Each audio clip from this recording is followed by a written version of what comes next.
Hi guys, welcome. And who dat? I'm Joe, and today I'm going to preview the Week 9 NFC South matchup that's going to see our beloved Bless You Boys in black and gold, the New Orleans Saints, travel to Charlotte, taking on the Carolina Panthers. And this is probably the worst two teams in the league right now, right? I mean, hey, Carolina's worse. The Saints are among the bottom six. I mean, who else is worse than the Saints? The Jets, the Giants, the Titans, the Patriots. I mean, I'd give any of them a shot at beating the Saints. Well, we're facing the Carolina Panthers, our divisional foe, a team we demolished the first game of the year, and we're going into this game on a six-game losing streak. And I think that as bad as things are now, the Saints managed to lose to the Carolina Panthers this weekend, then I think all bets are off. I think that'll happen a couple of days before the trade deadline. And if you lose to Carolina, start trading away assets. Admit that you're awful. Carolina's already started to do this. You know, they could have Andy Dalton back this week, but instead they're going to ride with Bryce Young because if you're going to lose games, you might as well lose it with your young quarterback and give him some experience. I mean, are the Saints there yet? No. Let's take a look at the offense and the defense for the Saints going into this game, and let's see what we're working with. Let's pull up the offense first. All right, so Derek Carr's back at practice. He apparently is 100%. He felt like he could have played in the last two games, but he wasn't 100%. And apparently now he could throw the ball 60 yards down the field with no problem. And so Carr is back. I laughed at all of the Saints content providers on one day this week. Like four or five of them had the same exact title. Can Derek Carr bring the Saints back? Can Derek Carr lead the Saints back to whatever? No, we ain't coming back from this, people. We're 2-6. There's absolutely no way that we run the table and go 9-1. I don't know. Going 8-1. That's what we'd have to do just to finish. You know, 10-7. I think 10-7 is where you need to be to uh to guarantee yourself a playoff spot. So yeah. Yeah, I'm not gonna bet this team can go 8-1, 7-2. You know, let's see how good we are against the Panthers. Let's see how good we are against this team because I have an idea that we'll probably look a little better this week. Some good news on the injury front, I guess, is all of these players that returned last week are now even healthier, back more into the football shape and getting into the swing of things. I'm expecting Lucas Patrick and Cesar Ruiz to be a little better than they were last week. Stuff like that. Chris Olave, I think he should wear the bubble on his helmet, but other than that, now Marquez Valdez Scantling has a week and a half under his belt, so maybe he'll actually be active for this game. We're going to need as much help as we can get. I think Mason Tipton's kind of limping around right now. Cedric Wilson at wide receiver is probably going to miss the game. Bub Means has an ankle injury, not sure if he's going to play in the game. So even though you're going against the Panthers, you're still going in kind of banged up. But the good news is Derek Carr can probably work some work something out with these guys. Chris Olave, Marquez, Valdez, Scantling, and then maybe you bring up Equinemius St. Brown again. You know, it just sounds it sounds kind of sketchy. Maybe he'll connect with Jawan Johnson 9 times, like, quarterbacks can do and Carr has been known to do in the past with tight ends. But as far as the running game goes, Kendre Miller's injured again. Uh, Jordan Mims is on the practice squad. Cabody is on the practice squad right now. So there's a chance we bring one or both of them up because, Kamara, yeah, but he needs help. Jamal Williams, I don't think this team really wants to lean on Jamal Williams. And then you've got Taysom Hill. So you're going to have to bring somebody else up and at running back. But you're going against the worst team. This offense has struggled massively, but it's the healthiest that we've been. Shane Lemieux on the practice squad is back from IR and practicing. I'm not sure if they would rather Shane Lemieux be the starting center instead of Connor McGovern, but Shane Lemieux is at practice. So if they think Lemieux's a better player than McGovern, then we may bring up Lemieux and start him. But I don't know. Well, that's probably the only thing looking at this roster here that may change as far as who's going to start. McCoy, our regular starting center, is supposed to be pretty close. I'm hoping next week we start to see him practice. That would be a huge boost to this offense. All right, that's the offense. Let's pull up the defense. The big change here is Ugo Amadi is now on the active roster. We put him on the active roster right before the game last weekend.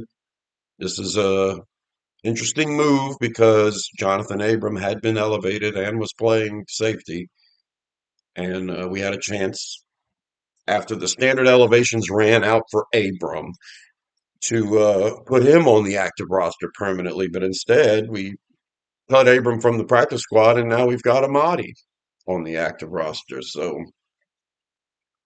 Amadi had a decent game last week. He was playing in multiple positions, and he's just a guy. He's just $1 million a year guy. So yeah, I think our secondary needs some draft picks this year. Safety, couple of safeties probably.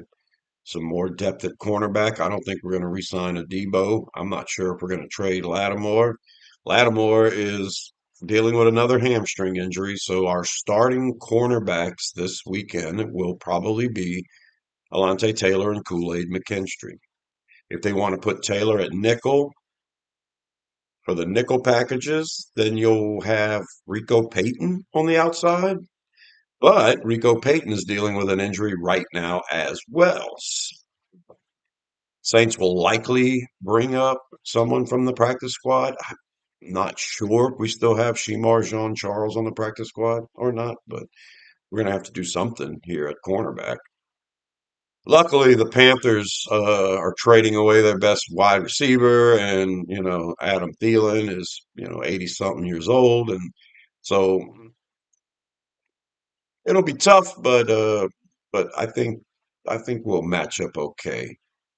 At linebacker, Werner was the player of the game last week, and not much else really going on there. I'm expecting to see a lot more from Willie Gay as this season goes on.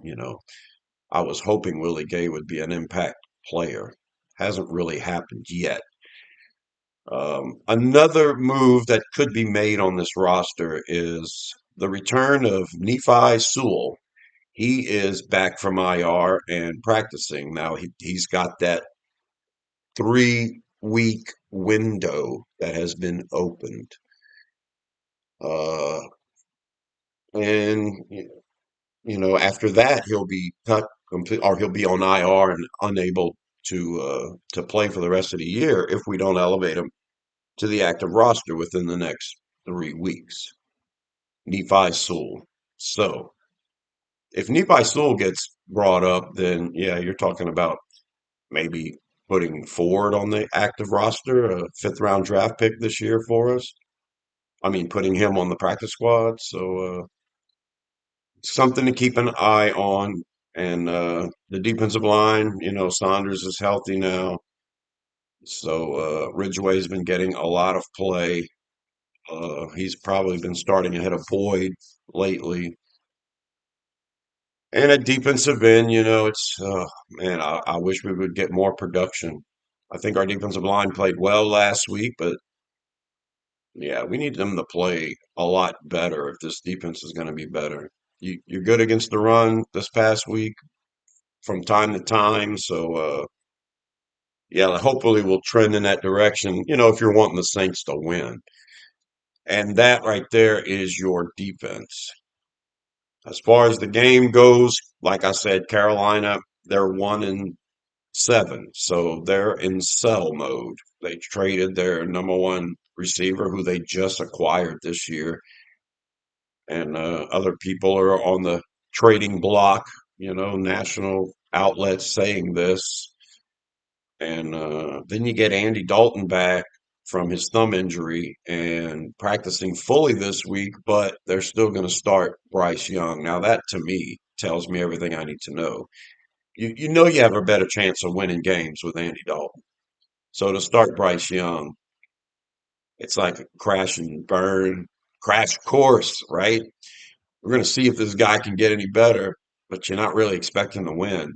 Like I said, if you think you're going to go out there and lose, you might as well put the young guy in. If the Saints were in that sell mode, we'd probably be starting Spencer Rattler the rest of the year, that kind of thing. No, the Saints think they're going to bounce back and they're going to turn things around. I'll try to warn you guys about this. This is likely what's going to happen. The Saints will probably beat Carolina, and then if we can beat Atlanta, then everyone's going to say, "Hey, look, we're headed in the right direction again." Keep in mind, we'll be 4-6 if we go on a almost hard to imagine 2-game winning streak.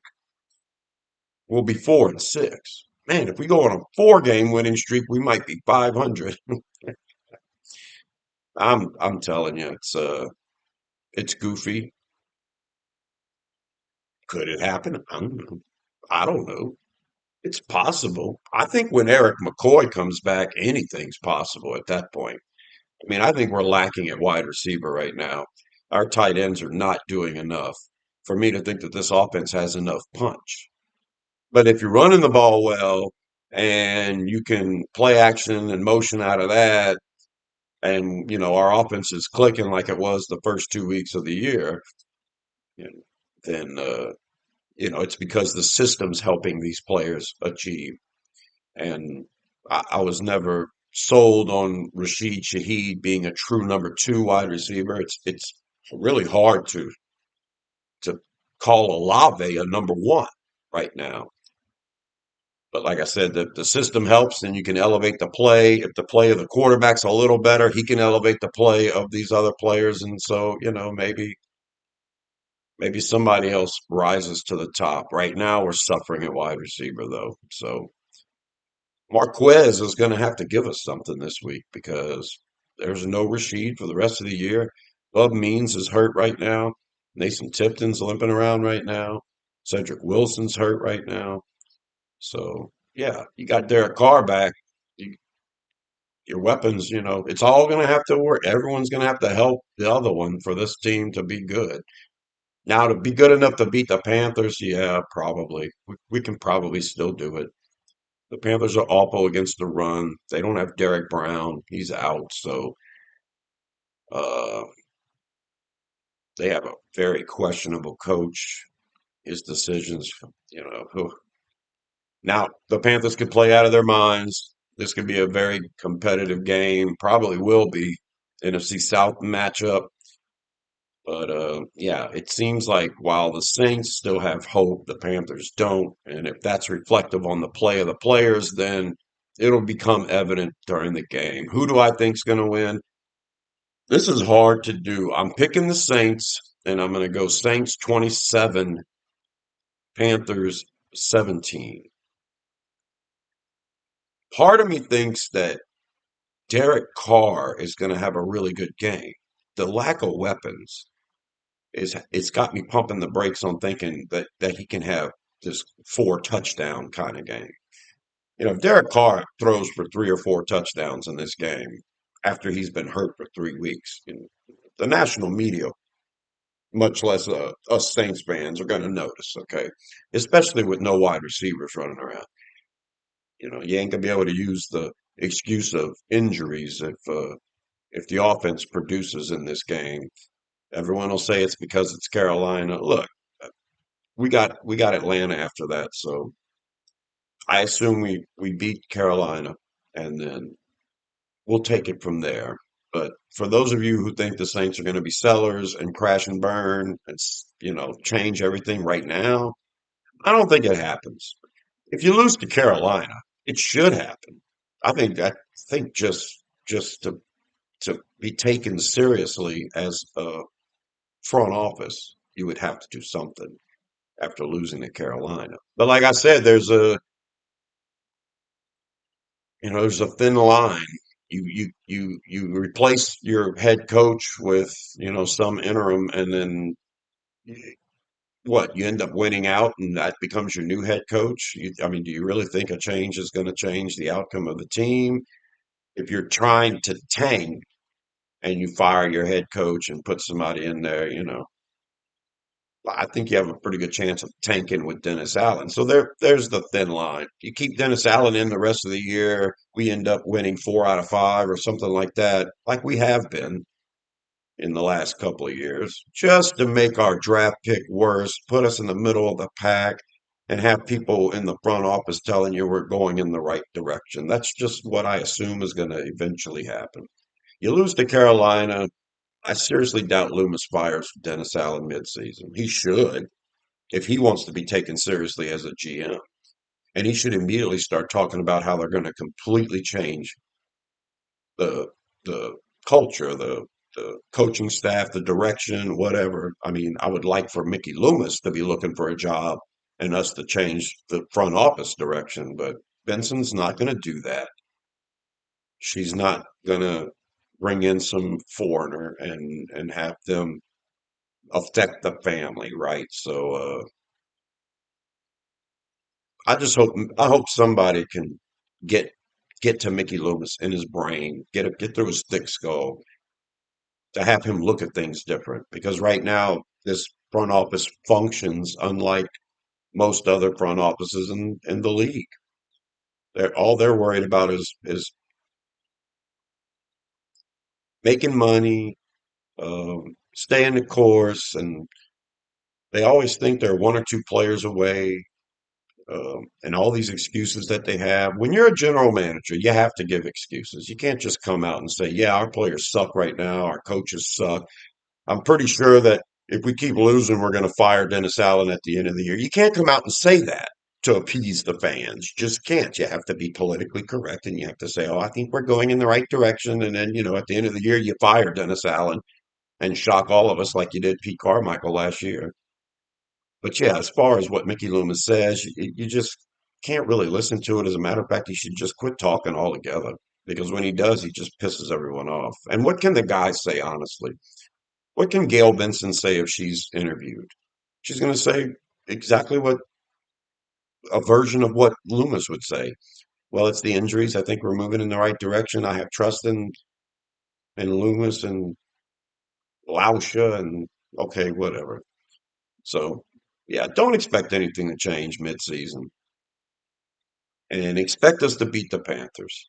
And if you want us to change everything and start over, losing to the Panthers is a good way to start. I wouldn't expect anything mid-season though. All right, that's all I got. I'm Joe. Subscribe to Rosenfield 10 for more videos about the Saints. I will be doing a reaction and review of this game after the weekend. And until the next one, I'll talk to you later. Who dat?